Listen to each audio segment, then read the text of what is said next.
দরজা কেন বন্ধ করলেন? ইশারা ভ্রু কুচকে শুধায়। সিয়াম জেনে থমথমে খেয়ে গেল। এদিক সেদিকে দৃষ্টি ফিরিয়ে মিনমিন করে জবাব দেয়, আদ্রিতা মা আমাদের বিডি ম্যারেজ করাতে চাচ্ছে, তার জন্যই বন্ধ করেছি। এক লাফে উঠে বসে ইশারা। বিডি ম্যারেজ আবার কি? বি ফর বন্ধ, ডি ফর দরজায়, ভি ফর ভয়, ডি ফর দেখিয়ে ম্যারেজ যাকে বলে। তুমি না চাইলে বিয়ে বাদ। আমি এখনই আদ্রিতাকে বলে দিব এই বিয়ে হবে না।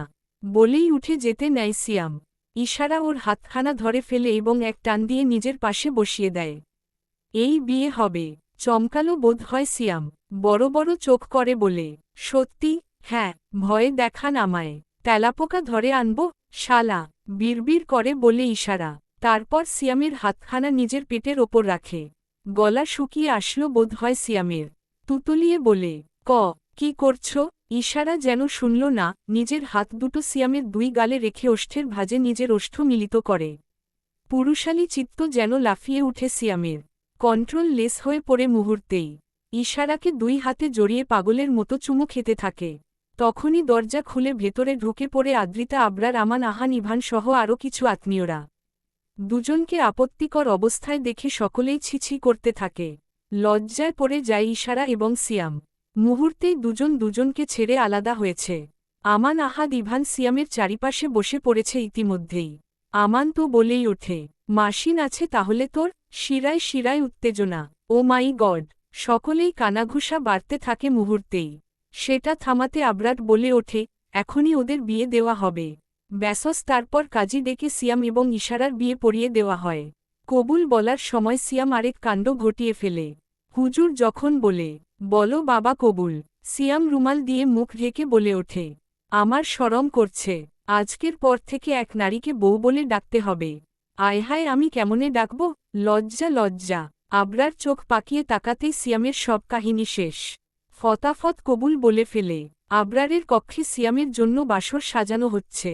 ইশারাকে আদ্রিতা এবং তিথি সাজিয়ে দিচ্ছে। আর সিয়ামকে চেপে ধরেছে তার ৩ বন্ধু। তাদের একটাই কথা, এত উত্তেজনা তুই কোথায় লুকিয়ে রেখেছিলি? এতদিন আমাদের দেখাসনি কেন? বিরক্ত সিয়াম চোখ মুখ কুচকে বলে ওঠে, শালা তোরা কি মেয়ে নাকি যে দেখাবো? উত্তেজনা থাকে শিরায় শিরায়, নারী দেখলেই বেরিয়ে আসে তরতরিয়ে। এসব তোরা বুঝবি না। সিঙ্গেলদের উত্তেজনার সংজ্ঞা গুলিয়ে খাওয়ালেও তারা বুঝবে না। ইভান আফসোসের সুরে বলে, আজকে সিঙ্গেল বলে এভাবে কথা শোনালি। একদিন ৪-৫টা প্রেম করব, সেই দিন সালাম করবি। আহাদ বলে, হ ইভানের সঙ্গে সহমত আমি। আমান বলে, শালা বিয়ে করে লাফাইস না, তোর থেকে আগে বাবা হয়ে দেখাবো। সিয়াম কবিতার সুরে বলে, বাবা হতে চাইলেই কি আর বাবা হওয়া যায়? ছোট্ট একটা পাখির বাসা কয়জনই বা খুঁজে পায়? আমি সিয়াম সুদর্শন পুরুষ, গোটা বিশ্বের ক্রাশ, তাই তো পেলাম একটা সুন্দর বাস। কয়দিন পরে হব বাবা, তোরা হবি চাচা, দেখবি আর জ্বলবি, মাঝরাতে স্বপ্নদোষে মরবি। কবিতা খানা শেষ করেই এক দৌড়ে পালিয়ে যায় সিয়াম। আমান বলে ওঠে, শালা আমাদের অপমান করল। আহাদ বলে, শালার বাসর তো একটু পরে। তারা চিহ্ন তারা চিহ্ন তারা চিহ্ন তারা চিহ্ন গিফট করে আসি চল আমরা। আন্ডারস্কোর। লাল বেনারসি পরে বাসর ঘরে বসে আছে ইশারা। সিয়ামও পাঞ্জাবি পাজামা পরে চলে এসেছে। ওর পেছনে পেছনে ঢুকেছে আবরার, ইভান, আহাদ, আমান আর আদ্রিতা। সকলের হাতে কিছু না কিছু রয়েছে, মূলত ওদের বিয়ের গিফট। প্রথমে আদ্রিতা এক জোড়া বালা দেয় ইশারাকে। আবরার রেপিং পেপারে মোড়ানো কিছু একটা দেয়, সেটা খুলতেও বারণ করে। সবাই চলে গেলে দেখতে বলে। ইভান দেয় একটা বর্ষর বেলুন, আমান এক প্যাকেট ঔষধ। সর্বশেষে আহাদ শপিং ব্যাগখানা উপুর করে বিছানার ওপরে।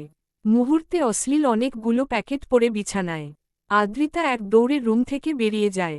ইশারা আঁচল দিয়ে মুখ ঢেকে ফেলে। সিয়াম খাটের তলায় ঢুকে। আমান খিলখিল করে হেসে ওঠে বলে, আহাদ তুই একটা মালশালা।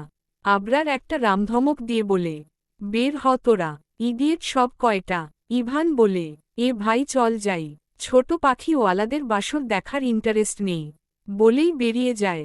আহাদ যেতে যেতে গান ধরে, সন্ধ্যা বেলায় বগুন খেতে করতে যাইও চুরি। বেগুনওয়ালা হয়ে আমি হাতটা নিব ধরি, ধৈরা নিয়া ভৈরা দিব বেগুন তোমার থলিতে। আবরার পুনরায় ধমক দিয়ে বলে, ডিজগাস্ট গান পাস কোথায় তোরা? ছি হ। আহাদ মুখ বাঁকিয়ে বলে, বউ নাই যে। এসব গানই একমাত্র জীবনসঙ্গী। ফাইনালি আবরার আদ্রিতা প্রাইভেসি পেয়েছে। আজকে আবরার তাসনিনকক একটু বেশিই ধৈর্যশীল দেখালো। লোকটা দিনকে দিন নদীর মতো শান্ত হয়ে যাচ্ছে, ঠিক যেমনটা আদ্রিতা চাইত। স্বপ্ন বুঝি সত্যি হচ্ছে। আদ্রিতা এবার সুস্থ স্বাভাবিক সুন্দর একটা সংসার পাবে। এসব ফাকিং এক্সকিউজ আবরার তাসনিন ট্রলারেট করবে না। তাকে শেষ করে দাও। হঠাৎ করে আবরারের কণ্ঠস্বর শুনে চমকে ওঠে আদ্রিতা। পেছনে ফিরে দেখে জনাব দাঁড়িয়ে আছে, কানে ফোন এবং চোয়াল শক্ত, হাতখানা মুষ্টিবদ্ধ করে রেখেছে। কপালের রগগুলো ফুলে উঠেছে, ঠিক আগের সেই হিংস্র আবরার যেন। আদ্রিতা শুকনল রোগ গিলে বিড়বিড় করে আওড়ায়, শালা এই জীবনেও শুধরাবে না। আদ্রিতা, একটা জীবন সাইকোটার ধমক খেতে খেতেই কাটাতে হবে তোর। ভাবনাটুকু শেষ হওয়ার আগেই নিজের ঘাড়ে কারো নিঃশ্বাসের শব্দ অনুভব করে।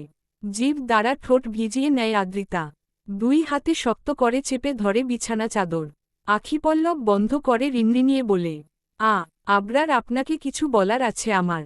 পিঠের ওপরে লেপ্টে থাকা চুলগুলো সামনে দিয়ে ঠোঁট ছোঁয় ঘাড়ে, এবং হাঙ্কি স্বরে বলে, মসো হাংরি, ডোন্ট ডিস্টার্ব পাখি, ইম্পর্টেন্ট ক। পুরোটুকু শেষ করার আগেই আদ্রিতাকে সামনে দিকে ঘুরিয়ে দেয় আবরার। আঁচল খানা ফেলে দিয়ে ভ্রু কুচকে বলে, ডিস্টার্ব করলে লাথি মেরে ছাদ থেকে ফেলে দিব। এমনিতেই মেজাজ গরম, ব্যাসসার কথা বলার সাহস হয় না আদ্রিতার। সে চুপচাপ তাকিয়ে থাকে আবরারের চোখের দিকে। লাল লাল এই দৃষ্টির সঙ্গে তার পরিচয় রয়েছে। প্রথমবার সমুদ্রের পাড়ে দেখেছিল, সেই উন্মাদনা আর অদ্ভুত আবরারকে পুনরায় আজকে দেখতে পাচ্ছে। ইয়া আল্লাহ, এখন তাকে কি করে বলবে যে সে অসুস্থ, শরীর খারাপ, কাঁচা চিবিয়ে খেয়ে নিবে রেহহ।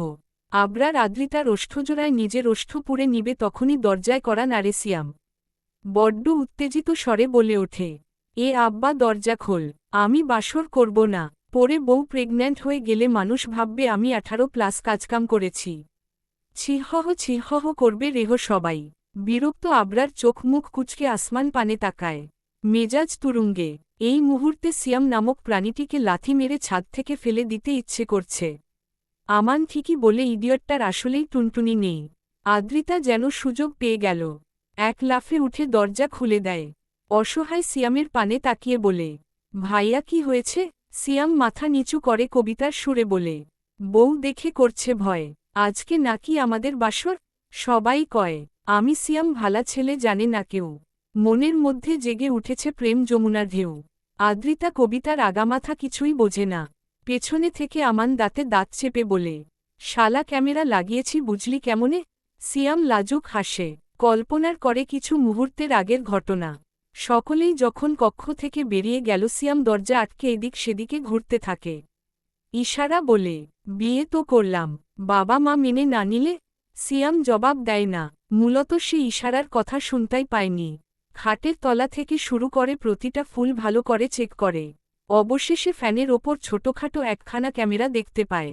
শয়তান বন্ধুগুলা বাসর রাতেও শান্তি দিবে না, চতুর সিয়াম ঠিকই বুঝতে পেরেছিল। বিরক্ত ইশারা বলে ওঠে, আমার সাথে কথা বলছেন না কেন?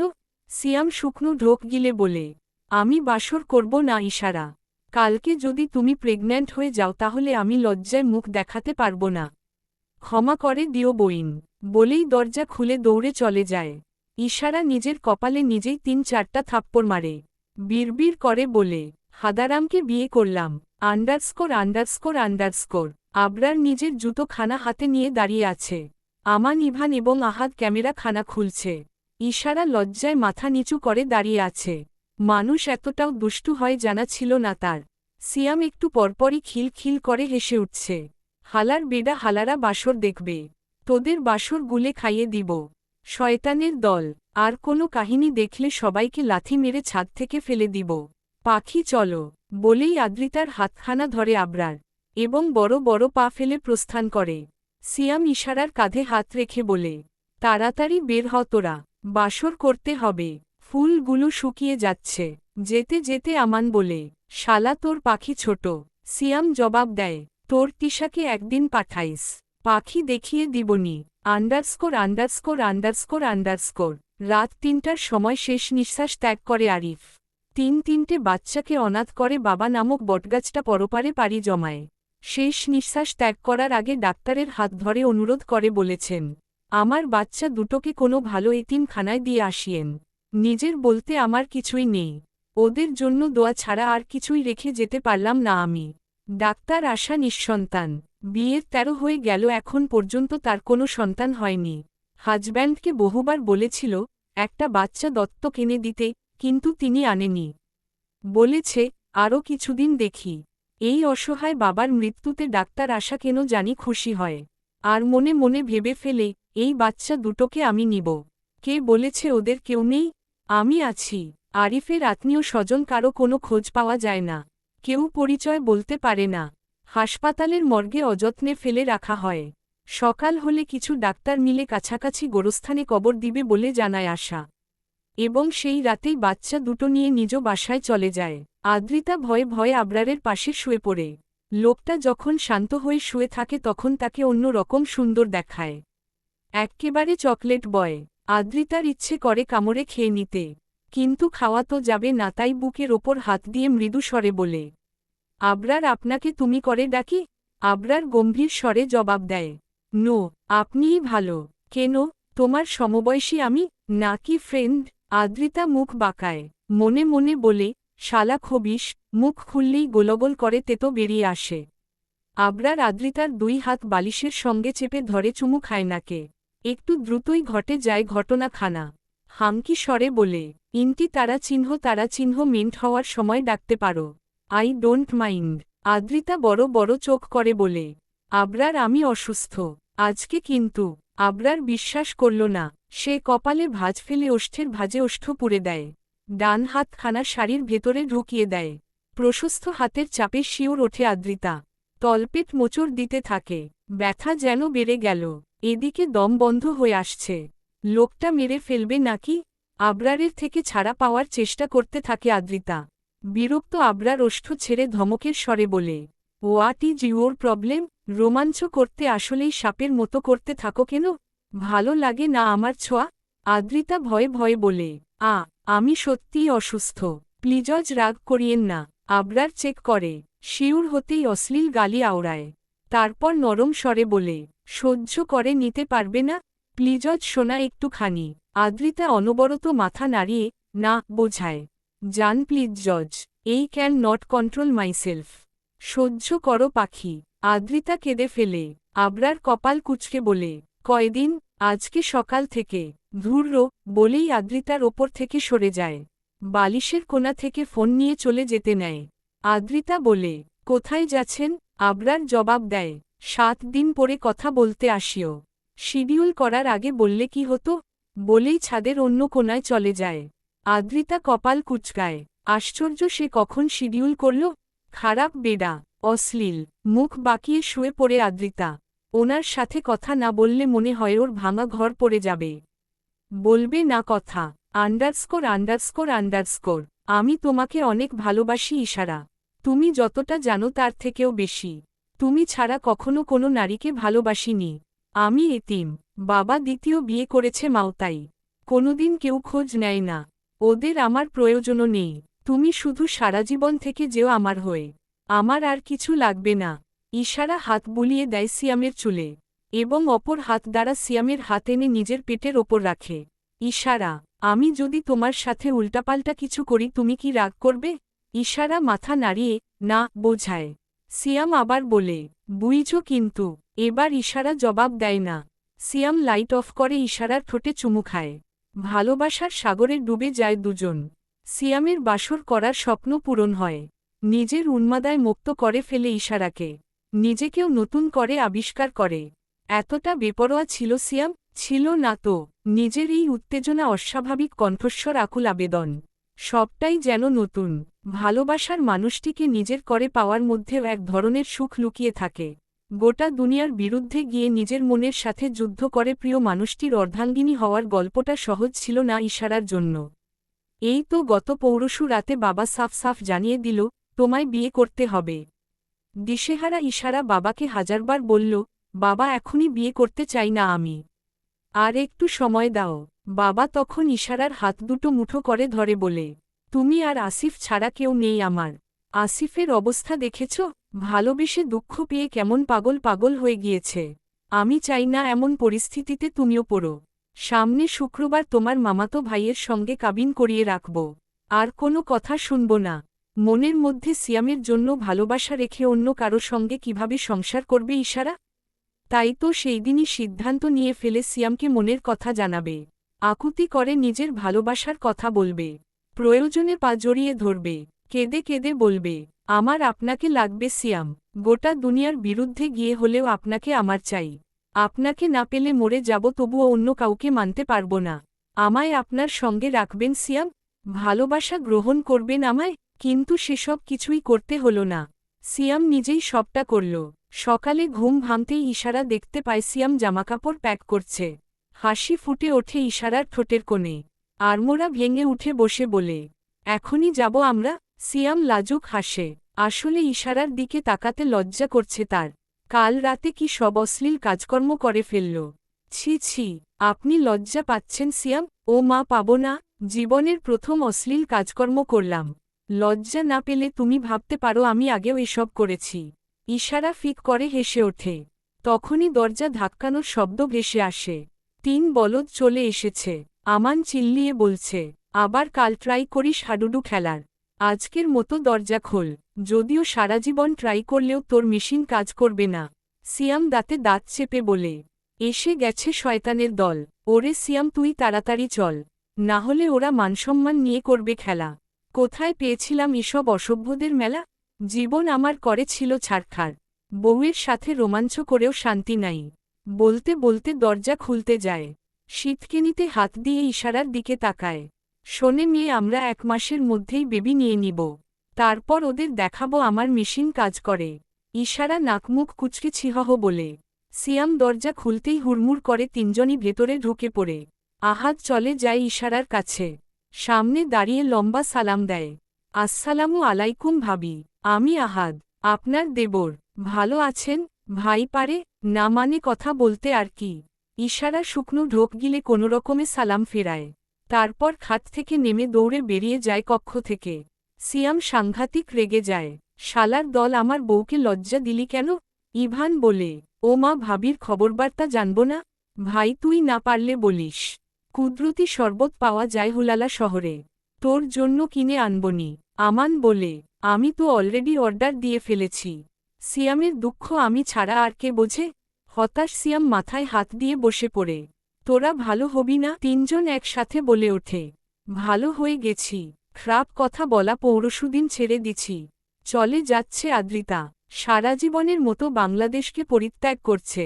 না, ইচ্ছে করে নয়। আসলেই এই দেশটা এত পরিমাণ কষ্ট দিয়েছে তাকে, এত কিছু কেড়ে নিয়েছে যে মনের মধ্যে ভয় ঢুকে গিয়েছে। মন বলে, আদ্রিতা, এখানে আর থাকিস না।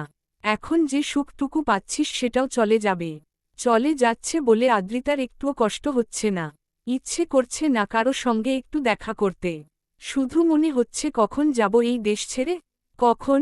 আজকে আর হেলিকপ্টার নয়, ছাদ খোলা প্রাইভেট কারে করে এয়ারপোর্টের উদ্দেশ্যে যাবে ওরা। লাগেজ সহ প্রয়োজনীয় সকল কিছুই গাড়িতে তোলা হয়েছে। ইশারা সহ সকলেইও উঠে পড়েছে। এবার শুধু আবরার আদ্রিতা উঠলেই গাড়ি চলতে শুরু করবে। এমন মুহূর্তে আবরার আটকে দেয় আদ্রিতাকে। সিয়ামকে উদ্দেশ্য করে বলে, তোরা এগো, আমরা আসছি। কপাল কুঁচকে আবরারের মুখ পানে তাকায় আদ্রিতা। বলে, আমরা পরে যাব কেন? আবরার আদ্রিতার কাঁধে হাত রেখে বলে, বাবা আর দাদুর সঙ্গে দেখা করতে হবে পাখি। আর তোমার মায়ের সঙ্গেও। চলো আমরা তাদের থেকে দোয়া নিয়ে আসি। আবরারের কালো রঙের বাইকখানা বের করা হয় এবং সেই বাইকে চেপে 2 জন উপস্থিত হয় কবরস্থানে। 3 জনকে একই কবরস্থানে কবর দেওয়া হয়েছে। আদ্রিতার বুকটা ভারী হয়ে ওঠে। মায়ের কবরের সামনে গিয়ে দাঁড়ায়। তার পায়ের দিকটায় বসে পড়ে। সবুজ ঘাস ডিঙিয়ে একটুখানি মাটি তুলে সেদিকে কিছুক্ষণ তাকিয়ে থাকে। আম্মু, তুমি বলেছি আমি অনেক সুখী হব। পৃথিবী সব সুখ আমার হবে। তুমি দেখতে পাচ্ছ মা, আমি কতটা সুখে আছি। আল্লাহ আমাকে সুখ দিয়েছে, কিন্তু দিন শেষে তোমার শূন্যতা পিছু ছাড়ে না। একটা উপায় বলে দাও না আম্মু, কিভাবে পূর্ণ হব আমি? আদ্রিতার কানে বোধহয় তার মা বলে গেল, খুব তাড়াতাড়ি পূর্ণতার সুখটাও পাবে তুমি। সেই দিনটা খুব বেশি দূরে নয়। আবরার বাবা এবং দাদুর কবরে সালাম করে আদ্রিতার হাত ধরে। বড্ড নরম সুরে বলে, আজকেই শেষ। এরপর থেকে তোমার নয়নে এক ফোঁটা অশ্রু জমার সাহস পাবে না। I promise. আদ্রিতা হাতের উল্টো পিঠে চোখ মুছে নেয়। আপনি আমার সাথে থাকলে কান্নারাও ভয় পেয়ে যায়। আবরার তাসনিনের বউয়ের চোখে ভিড় করার জন্য যদি তাদের গর্দান যায়। ঠোঁট বাঁকিয়ে হাসে আবরার। আদ্রিতা সেটা দেখে নেয়। আপনি হাসলেন? আল্লাহ, আমার জামাই হেসেছে। আম্মু দেখলে গোমরামুখ হাতি হাসছে। আবরার হাসি থামিয়ে মুখটা গম্ভীর করে বলে, আমি হাতি? প্রসঙ্গ পাল্টাতে আদ্রিতা বলে, দেরি হয়ে যাচ্ছে, চলুন চলুন। বলতে বলতে আবরারের হাত ধরে টেনে নিয়ে যায়। আবরার বাইকে বসতেই আদ্রিতাও পেছনে বসে। তখনই খাটিয়ায় করে একটা লাশকে কবরস্থানে ঢোকানো হয়। আদ্রিতা এক পলক তাকায় সেই দিকে। বুকের ভেতরটা কেঁপে ওঠে। আবরার বাইক চালিয়ে চলে যায়। আদ্রিতা জানল না ওই লাশটা তার বাবার। বুঝল না বাবা নামক খারাপ লোকটা পৃথিবীর মায়া ত্যাগ করেছে। একজন পাপিষ্ঠ পাপ দুনিয়া থেকে বিদায় নিয়েছে। আর কখনই কেউ কল করবে না, বলবে না, আদ্রিতা মামুনি ভালো আছো? খেয়েছ? টাকা লাগবে তোমার? পড়ালেখা কেমন চলছে? আম্মু মন দিয়ে পড়বে। ঈদ আসলে নতুন জামা কিনে পাঠাবে না। পছন্দের পার্সিয়ান বিড়াল নিয়ে কেউ দেখা করতে আসবে না। বাবা বলে ডাকার মতো কেউ রইল না। পুরোপুরি এতিম হয়ে গেল আদ্রিতা। জানতে পারল না মেয়েটা। জানলে হয়তো বাবা নামক পাপী মানুষটাকে ক্ষমা করে চিৎকার করে কাঁদত। শেষবার বাবার মুখখানা দেখে শৈশবের কথা মনে করত। করুণ আকুতি নিয়ে বলত, বাবা আমি এতিম হয়ে গেলাম। এক আবরার ছাড়া আমার আর কেউ রইল না। মৃত্যুতেই জীবনের সমাপ্তি। হুমায়ুন ফরিদ স্যার বলেছিলেন, মৃত্যু অনিবার্য। আর অনিবার্যকে গ্রহণ করাই শ্রেয়। এবং মৃত্যুর মতো এত স্নিগ্ধ আর কিছুই নেই। এত আয়োজন, লোভ লালসা, এটা চাই, ওটা চাই, সব কিছু মিথ্যে। দুনিয়াটা 2 দিনের। আর এই 2 দিন একদিন শেষ হয়ে যাবে, এটাই শুধু সত্যি। ছোট্ট সংসার মানসিক শান্ত, গুটি কয়েক মানুষের ভালোবাসা। ব্যাসস জীবন সুন্দর।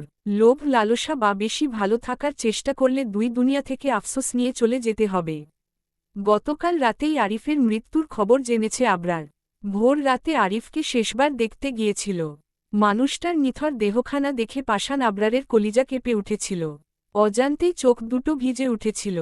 এই একটা মানুষের জন্য আবরার তার পরিবার থেকে এতটা দূরে ছিল। এই একটা মানুষের জন্য আদ্রিতা এবং সে এতিম হয়েছে। তবুও এই মানুষটার জন্য কষ্ট হচ্ছে আবরারের। আরিফের মৃত্যুর খবর ইচ্ছে করেই আদ্রিতাকে জানায়নি। জানাতে চায়ও না। আরিফের বাচ্চা দুটোর দায়িত্ব নার্সকে বুঝিয়ে দিয়েছে আবরার। বিনিময়ে কক্সবাজারে থাকা এবি হোটেলটাও 2 বাচ্চার নামে লিখে দিয়েছে, যাতে তাদের ভবিষ্যৎ পাকাপোক্ত হয়। নিজের দায়িত্ব কখনোই হেরফের করে না আবরার। এয়ারপোর্টের সামনে এসে থামে আবরারদের গাড়ি। ইশারাকে সিয়াম বারংবার জিজ্ঞেস করেছে, তুমি কি তোমার বাবা ভাইয়ের সাথে দেখা করতে চাও? ইশারা অনবরত মাথা নেড়ে বলে, চাই না, একেবারে সুইজারল্যান্ডে পৌঁছে তাদের কল করব। আতিয়া বেগম বলে, তোমার বাবা ভাই চিন্তা করবে তোমার জন্য। তারা এখন জানতে পারলে আমাকে যেতে দেবে না। কিন্তু আমি যেতে চাই।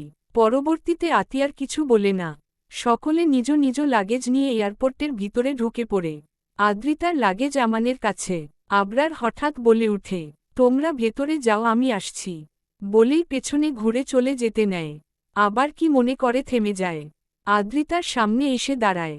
তার 2 গালে হাত রেখে বলে, সরি পাখি। I am really very sorry. Trust me, আজকের পর থেকে এক ফোঁটা দুঃখ তোমায় স্পর্শ করতে পারবে না। আবরার আছে তো তোমার জন্য। মৃত্যুর আগ মুহূর্ত পর্যন্ত থাকব। আবরার তাসনিনের দেহে যতক্ষণ প্রাণ থাকবে, ততক্ষণ সে আদ্রিতা চৌধুরীর হাত ছাড়বে না। কথা দিলাম। কথা শেষ করে চলে যায় আবরার। আদ্রিতা সহ সকলেই অবাক হয়। আতিয়া বেগম মুচকি হাসে। এটাই তো চেয়েছিল সে। আদ্রিতার নিশ্চিত একটা ভবিষ্যৎ। আর ছেলের চোখে আদ্রিতার জন্য অগাধ ভালোবাসা, আর কিছু চাওয়ার নেই তার। _ বর্ষা চৌধুরীর পাশেই আরিফের জন্য কবর খোঁড়া হয়েছে। মৃত্যুর আগ মুহূর্তে তিনি বলেছিলেন, আমাকে আমার স্ত্রীর পাশে কবর দিও। বেঁচে থাকতে তো তার পাশে থাকতে পারিনি, মৃত্যুর পর না হয় তার পাশে ঘুমালাম। তার কথা অনুযায়ী বর্ষার পাশে তাকে রাখার ব্যবস্থা করা হয়েছে। আবরার সেখানে উপস্থিত হওয়ার পর জানাজা নামাজ শুরু হয়। হাসপাতালের কয়েকজন ডক্টর এবং মসজিদের নামাজ পড়তে আসা কিছু মানুষ নিয়েই জানাজা নামাজ শেষ করা হয়। কবর দেওয়া শেষে আবরার যখন চলে যাবে, সেই মুহূর্তে আরিফের জন্য দোয়া করে আসমান পানে তাকিয়ে বলে, আমি ক্ষমা করবেন বাবা, কোনোদিনও এতটুকু সম্মান দেইনি আপনাকে। কি করব বলুন, আমি আবরার বড্ড বেপরোয়া। আমার পাখিকে কষ্ট দেওয়া প্রত্যেকটা মানুষকে অনেক ঘৃণা করি। আপনাকেও। __। অহনা তার হাজবেন্ড আর ছেলেকে নিয়ে উপস্থিত হয়েছেন আবরার হাউজে। ভাইয়ের বিয়ে উপলক্ষে বাংলাদেশ যাওয়ার খুব ইচ্ছে ছিল তার, কিন্তু ছোট্ট বাবুটার কথা চিন্তা করে যেতে পারেনি। তবে এখন যখন ভাই বউ নিয়ে চলে এসেছে তখন সেও চলে এসেছে ভাই এবং ভাইয়ের বউকে বরণ করার জন্য। আবরার হাউজের সামনে হেলিকপ্টার থামতে আবরার আদ্রিতার হাত ধরে বেরিয়ে আসে। অহনার বেবিকে একটু আদর করে আদ্রিতা বলে, আমার অ্যানিকে কোথায় রেখেছেন? তাকে একটু দেখতে ইচ্ছে করছে। আবরার হাতের আঙ্গুল দিয়ে দেখায় ওই তো বাগানের পাশে ছোট্ট একটা কবর, খুব সুন্দর করে সাজানো, তার গায়ে লেখা নাম অ্যানি।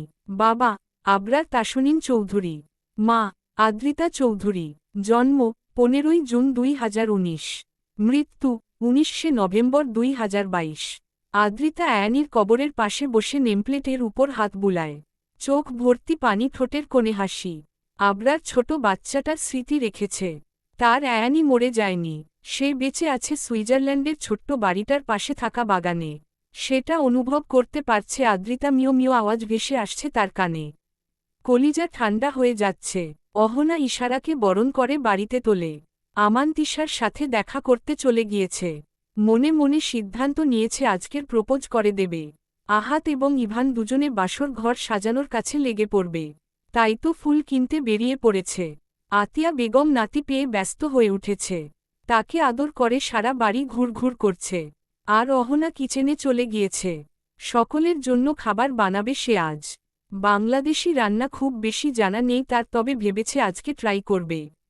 আবরার এসে আদ্রিতার পাশে বসে, আদ্রিতা ছোট্ট মাথাটা নিজের বুকের সঙ্গে চেপে ধরে বলে, ডোন্ট ক্রাই পাখি, আমরা একটা ছোট্ট অ্যানি নিয়ে আসব। ভেরি শুন। আদ্রিতা নাক টেনে বলে, আমার বেবি চাই আবরার, ছোট্ট একটা বাচ্চা চাই, আমার মাকে ফেরত চাই আমি। মানুষ বলে না মা বাবা ফেরত আসে নিজের সন্তান রূপে।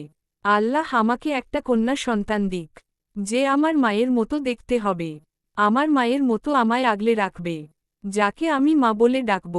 আবরার চুমু খায় আদ্রিতার মাথায়, আঙ্গুলের ভাঁজে আঙ্গুল ডুবিয়ে বলে, সব হবে পাখি, আমি আছি তো, তাড়াতাড়ি হতে হবে, আমার আর দেরি সহ্য হয় না। আবরার আদ্রিতার কানের লতিতে ঠোঁট ছোঁয়ায়, একটু রোমান্টিক মুডে থাকলেই তো উল্টাপাল্টা ডান্স শুরু করে দাও। বেবিটা আসবে কোথা থেকে, তার জন্য প্রসেসিং করতে হবে তো। লজ্জা পেল না আদ্রিতা, বরং চোখ পাকিয়ে তাকায় আবরারের মুখ পানে। আবরার মৃদু হেসে ফট করে চুমু খেয়ে নেয় আদ্রিতার শুষ্ক ঠোঁটে। পিছন থেকে সিয়াম বলে উঠে, আমি কিছু দেখিনি, আব্বা যে আম্মাকে চুমু খাচ্ছিল সেটা আমি দেখিনি। আমান তুই শুনলি, আমি কিন্তু দেখিনি। আবরার বিরক্ত হয়। আদ্রিতা নিজেকে ছাড়িয়ে নেয় আবরারের থেকে, কোনো রকমে দাঁড়িয়ে দৌড়ে বাড়ির ভেতরে ঢুকে পড়ে। সিয়াম কবিতার সুরে বলে, যেখানে সেখানে খাচ্ছে চুমু, লাজ লজ্জা দিয়ে ডুবিয়ে। আমি সিয়াম দেখে ফেললাম, গুলে খেয়ে নিলাম পানিতপ চুবিয়ে। বলিনি কাউকে বলবো না। সিয়াম একজন ভালো মানুষ, কেউ বুঝল না। কবিতা শেষ করেই কলখানা কেটে দেয় সিয়াম। আমান বেজায় বিরক্ত, সবেই ইশারের সামনে এসেছে সে। হাতে থাকা একগুচ্ছ গোলাপ দিয়ে প্রপোজ করবে ঠিক সেই মুহূর্তেই সিয়ামের কল। ইশারাও অধিক আগ্রহে অপেক্ষা করছিল আমানের থেকে ভালোবাসি কথা শোনার জন্য। সিয়ামের কলে সেও বিরক্ত হয়। আমান কল রিসিভ করতেই সিয়াম বলে উঠে, ভাই কয়টা ভালো ব্র্যান্ডের হেলমেট নিয়ে আসিস তো, আমি বাইক চালাবো। আমান কিছু বলবেই তার আগেই সে আবরারের চুমু খাওয়ার ব্যাপারটা বলতে থাকে। এই মুহূর্তে আবরার নিজের পায়ের জুতা জোড়া খুলে ফেলেছে। সিয়াম ভাবসাব দেখেই বলে ওঠে, ভাই দেখ, আমি কিন্তু এখন বিয়ে করে নিয়েছি, মানে বড় হয়ে গেছি, যখন তখন জুতা দিয়ে পিটাবি না। বউয়ের সামনে আমি একজন সুপার হিরো।